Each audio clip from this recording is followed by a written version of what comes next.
Oi pessoal, tudo bem com vocês? Aqui é a professora Gislaine de língua portuguesa.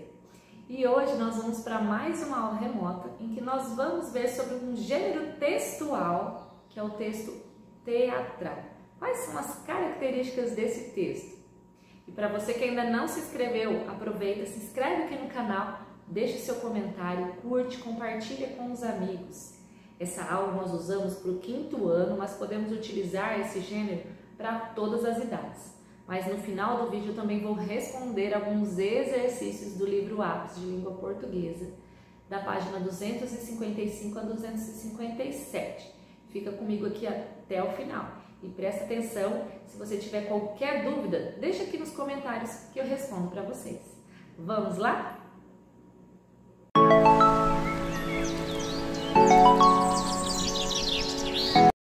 Bom, então o nosso texto teatral, ele está aqui no nosso livro Ápice de Língua Portuguesa e ele tem um texto, o rei de quase tudo, que está na página 250 até a 254. Mas presta atenção, fica comigo aqui até o final que eu vou responder os exercícios com vocês que vão até a página 257 e vou explicar um pouquinho de cada característica do texto teatral nesses exercícios, certo? Esse gênero, pessoal, conhecido como texto teatral ou texto dramático, eles são produzidos para serem representados, encenados, em palco, e podem ser escritos em poesia ou em prosa, que é o texto comum, em parágrafos que estamos acostumados. São peças de teatro, e presta bem atenção aos nomes, eles são escritos por dramaturgos e dirigidos por produtores teatrais. E, na sua maioria, eles são pertencentes ao gênero narrativo. Esse gênero narrativo, para quem não assistiu, tem um vídeo aqui, vou deixar o card para vocês, com a estrutura desse gênero, quais as características que ele tem. Vou deixar também na descrição do vídeo. O gênero textual teatro, então ele é um gênero narrativo, mas ele tem uma diferença que nós já vamos ver qual é. Ele tem enredo, personagens, tempo, espaço, e pode estar dividido em atos que representam os diversos momentos da ação. Por exemplo, a mudança de cenário ou a mudança de personagens. Então, já vem marcado no próprio texto. Se distancia de outros tipos de texto pela principal função que lhe é atribuída, a encenação. Então, essa diferença que marca, essa diferença principal. Ele é feito para ser encenado em palco e apresentado ao público. Dessa forma, ele apresenta um diálogo entre os personagens e algumas observações no campo do texto, ali no corpo, que traz o espaço, qual cena, como é o ato, os personagens, as rúbricas de interpretação, de movimento, tá? Que são as marcações de voz, tudo isso. Já que os textos teatrais são produzidos para serem representados e não contados, então geralmente não existe um narrador, fator que o difere dos textos narrativos. Então tá aí que eu falei para vocês que mudava, a única característica diferente do texto teatral, ele não tem um narrador. Pode ser que alguns casos tenham, mas 90% não existe narrador, ok? O texto teatral, ele tem por finalidade servir à representação teatral, expressar os sentimentos, provocar reflexões, emocionar ou entreter o leitor e o público. Então, para a gente guardar as características principais do texto teatral. Então, a primeira, são textos encenados, então são feitos para ser encenados nos palcos. Faz parte do gênero narrativo. Tem diálogo entre os personagens, tá? Pode ser que tenha um personagem só, então o diálogo vai ser chamado de monólogo, que somente o personagem vai falar e vai fazer reflexões. Tem os atores, tem plateia e tem palco. Cenário, figurino, sonoplastia, linguagem corporal e gestual dos atores, que vai trazer todas as características do gênero, e ausência de narrador. Tudo bem? Bom, e no nosso livro nós temos esse texto, o Rei de Quase Tudo, que traz esses personagens, o rei quase, o bobo, o ministro, a rainha, Periquita a padeira, Rosa Rosaí a florista, a guta, a cozinheira, os aldeões, tá? E aí mostra ali que o bobo era aquele profissional que tinha a função de distrair a corte, que geralmente era alguém de confiança do rei.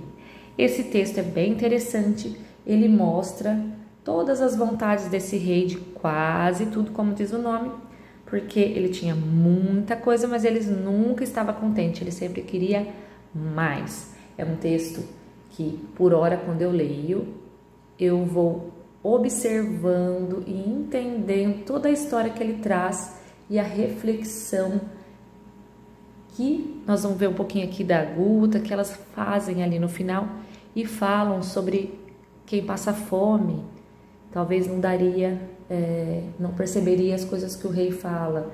Então o rei acaba não dando valor a tudo que ele tem. E, pessoal, é muito interessante porque Guta, Periquita, né, e a Rosa Rosé, elas só ganham espaço para falar quando elas estão sozinhas, né? E nessa situação de conversa entre os iguais, ou seja, entre os servos ali na época do rei, que elas podem falar, e não diante das outras pessoas consideradas importantes na hierarquia do reino. Então, antigamente, quando as pessoas mais importantes se referiam a elas para designá-las, elas usavam somente a função, que é cozinheira, florista, tá? Agora, no momento que elas falam entre elas, aí elas usam seus nomes próprios, que é Guta, que é Rosa, tá? Então, isso mostrava muito ali a diferença de hierarquia, que era sempre centrada no poder do rei. Elas não tinham poder de fala, elas não tinham sequer nome, somente função, tá? E todos em torno da vontade do rei, que era a vontade maior. Então, é um texto bem interessante, façam a leitura e percebam que esse rei, apesar de ter praticamente tudo, ele queria sempre mais, ele nunca estava contente. Então, vamos agora lá para os exercícios, né? Eu já vou pular para os exercícios da linguagem e construção do texto, que mostram os elementos e as indicações do texto teatral da página 256. Porque os exercícios anteriores são exercícios que vocês vão encontrar as respostinhas todas nas próprias linhas do texto, tá? Da página 254, 55, são interpretações simples, que as respostas estão extremamente explícitas. O que é isso? Estão claras no texto. Então, nós vamos entrar aqui nesses exercícios da 256 e 57, que nem todas as respostas estão claras e eu preciso fazer novas leituras para conseguir interpretar, ok? Então, vou pular para número 2. Como que o leitor descobre que o personagem pertence, a que personagem pertence cada fala? Quando eu leio um texto teatral, como eu vou perceber a fala de cada personagem? Pensem aí. Bom, estão observando o nome do personagem escrito antes do texto que compõe a fala. Então, essa é uma característica do texto teatral. Ele já mostra antes quem vai falar. Nesse texto está em negrito. Como que o leitor fica sabendo que houve mudança de cenário? Então, vocês prestaram atenção ao fazer a leitura? Então, ele vai ler os títulos e as frases que vêm entre parênteses, logo após os títulos, que já vai marcar a mudança de cenário, tá? Tudo bem? A 5. Aí na 5 ele fala que no texto teatral as indicações para o ator sobre como ele deve falar, como ele deve atuar, e essas indicações são chamadas rúbricas. Copie do texto algumas palavras e expressões que indicam para o ator como ele deve atuar, quanto. Então, aqui eu vou dar 2 exemplos para vocês. Na letra A, é a atuação quanto à voz. Onde que ela fica? Então, ele mostra bem lá no texto, no comecinho. Entram os aldeões cantando. Quer dizer que não é uma fala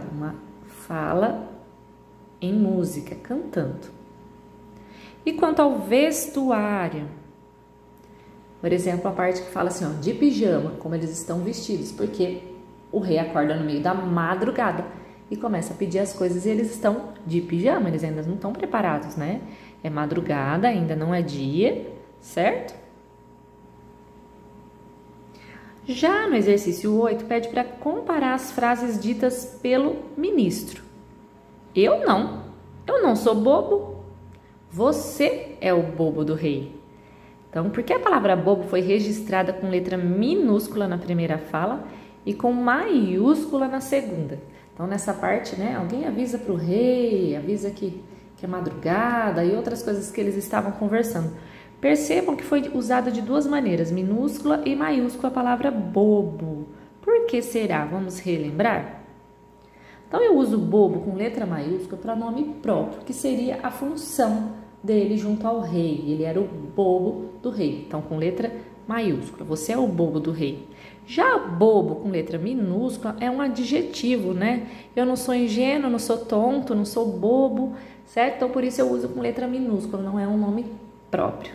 Tudo bem? Bom, pessoal, eu espero que vocês tenham gostado do vídeo. Não deixem de curtir, compartilhar, se inscreve aqui no canal. Aproveita aqui, entra no canal, professora Gislaine Material, se inscreve e deixa um comentário aqui para mim. O que você faria se você vivesse nessa época do rei? Deixa esse comentário para mim que a gente vai trocando informações. Até a próxima, beijo!